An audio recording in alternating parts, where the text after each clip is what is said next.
പ്രശാന്ത് മലവയൽ, ഒരു പ്രധാനപ്പെട്ട ആവശ്യമാണ് ഇവരെ തൊഴിലാളികളായി അംഗീകരിക്കണമെന്നുള്ളത്. എന്താണ് കേന്ദ്ര സർക്കാരിന് ഇക്കാര്യത്തിൽ പറയാനുള്ളത്? തുക ഉയർത്തും ഇവരുടെ എന്ന് കേന്ദ്ര ആരോഗ്യമന്ത്രി പറഞ്ഞു, ഒരിക്കലല്ല 2 വട്ടം. എത്രയെന്നോ എപ്പോൾ ഉയർത്തുമെന്നോ വ്യക്തമാക്കിയിട്ടില്ല. പിന്നെ സംസ്ഥാനത്തിന് നൽകാനുള്ള തുകയൊന്നും നൽകാതെ കേന്ദ്ര സർക്കാർ വളരെ സൈലൻ്റായിരുന്ന്, നിശബ്ദമായിരുന്ന് ഇതെല്ലാം സംസ്ഥാന സർക്കാരിനെതിരെ തിരിഞ്ഞോട്ടെ എന്ന് പറഞ്ഞ് കലക്കവെള്ളത്തിൽ മീൻ പിടിക്കുന്ന പരിപാടിയാണോ BJP കേരളത്തിൽ ചെയ്യുന്നത് ഈ സമരത്തിൽ?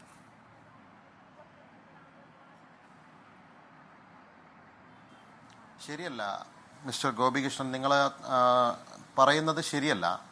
ഇവിടെ അരമണിക്കൂറോളം നമ്മളുടെ പ്രിയപ്പെട്ട പത്മ അവർ വളരെ വിശദമായി തന്നെ ഈ കാര്യങ്ങളെല്ലാം സൂചിപ്പിക്കുകയുണ്ടായി. ഒരു പാവപ്പെട്ട വീട്ടമ്മയാണ്. ആ വീട്ടമ്മയുടെ കഥന അത് വളരെ കൃത്യമായി ഈ സമൂഹത്തിൽ അവർ അവതരിപ്പിക്കുകയുണ്ടായി. നമ്മളെല്ലാവരും കേട്ടുകൊണ്ടിരിക്കുകയായിരുന്നു. ഒരുപാട് അമ്മമാരുടെ കണ്ണുനീരാണ് അവർ ഈ അവതരിപ്പിച്ചത് മുഴുവൻ. നാം എല്ലാവരും സസൂക്ഷ്മം അത് ശ്രദ്ധിക്കുകയായിരുന്നു. ഇവിടെ കഴിഞ്ഞ 10-50 ദിവസക്കാലമായി കേരളം ചർച്ച ചെയ്യപ്പെടുന്നത്, അല്ലെങ്കിൽ നാം എല്ലാവരും ഒരു സഞ്ചരിക്കുകയായിരുന്നു ഈ സമരത്തോടൊപ്പം. അതാണ് യാഥാർത്ഥ്യം. ഇവിടുത്തെ പൊതുസമൂഹമാണെങ്കിലും മാധ്യമങ്ങളാണെങ്കിലും ദേശാഭിമാനി മാത്രം വായിക്കുന്ന അസ്കറിനെ പോലെ ഒഴികെയുള്ള മുഴുവൻ ആളുകളും ഈ സമരത്തോടൊപ്പം സഞ്ചരിക്കുകയായിരുന്നു. പലതവണ പല ഘട്ടങ്ങളിലായി നമ്മൾ ചർച്ച ചെയ്തു, മാധ്യമങ്ങൾ ചർച്ചയ്ക്കെടുത്തു.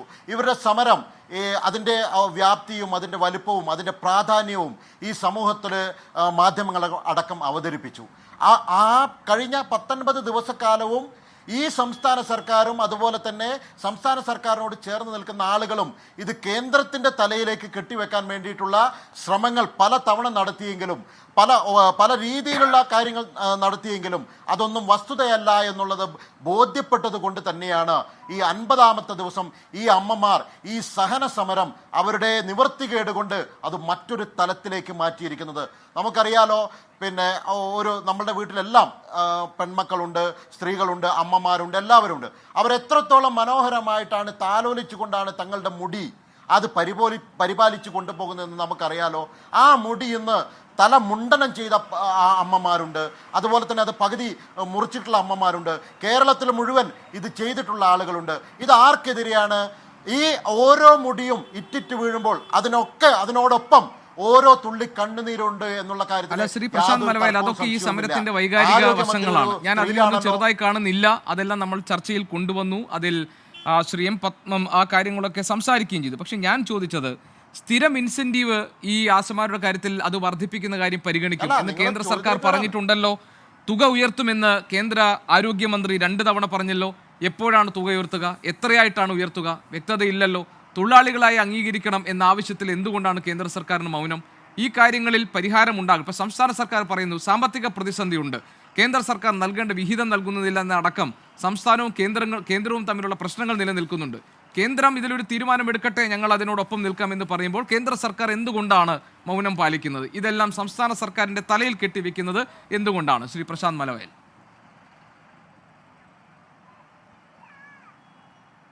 അല്ല, ഈ പറയുന്നത് തെറ്റല്ലേ?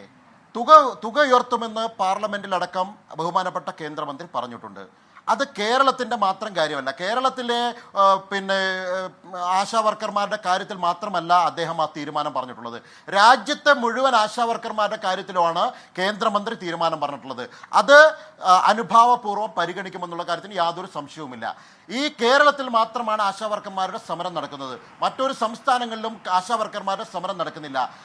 ഇവിടെ പത്മം തന്നെ സൂചിപ്പിച്ചു, ബഹുമാനപ്പെട്ട സഹോദരി പത്മം അവർ സൂചിപ്പിച്ചു, ഞങ്ങൾക്ക് കഴിഞ്ഞ 5 വർഷങ്ങൾക്ക് മുമ്പ് അല്ലെങ്കിൽ 6 വർഷങ്ങൾക്ക് മുൻപുണ്ടായിരുന്നത് കിണറിൽ ക്ലോറിൻ തളിക്കലും അതുപോലെ തന്നെ സാധാരണക്കാരായിട്ടുള്ള ആളുകളുടെ ക്ഷേമം അന്വേഷിക്കലും മാത്രമായിരുന്നു എന്ന് പറഞ്ഞു.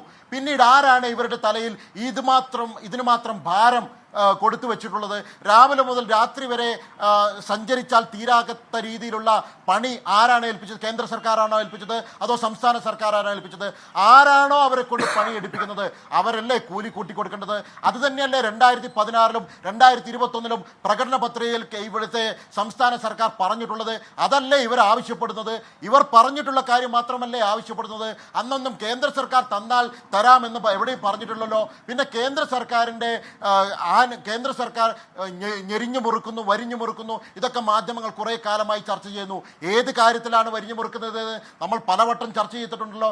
NHMന്റെ കാര്യത്തിൽ എവിടെയാണ് നമ്മൾ കുടിശ്ശികയുള്ളത്? ഈ മാർച്ച് മാസം 31 കൊടുക്കേണ്ട തുക പോലും കഴിഞ്ഞ ജനുവരിയിൽ കൊടുത്തിട്ടുണ്ടല്ലോ. പിന്നെ എവിടെയാണ് വരിഞ്ഞു മുറുക്കിയത് എന്ന് നിങ്ങൾ പറയുന്നത്? തെറ്റായിട്ടുള്ള വാദങ്ങൾ ഇങ്ങനെ വീണ്ടും വീണ്ടും ആവർത്തിച്ചാൽ അത് അംഗീകരിച്ചു കൊടുക്കാൻ സാധിക്കില്ല. ഈ പാവപ്പെട്ടവരുടെ കണ്ണീർ അത് തുടയ്ക്കണം. സംസ്ഥാന സർക്കാർ പറഞ്ഞിട്ടുള്ള ആ പ്രഖ്യാപനങ്ങൾ നടപ്പിലാക്കണം. ഇത് തന്നെയാണ്, ഇതോടൊപ്പമാണ് കേരള സമൂഹം സഞ്ചരിക്കുന്നത്.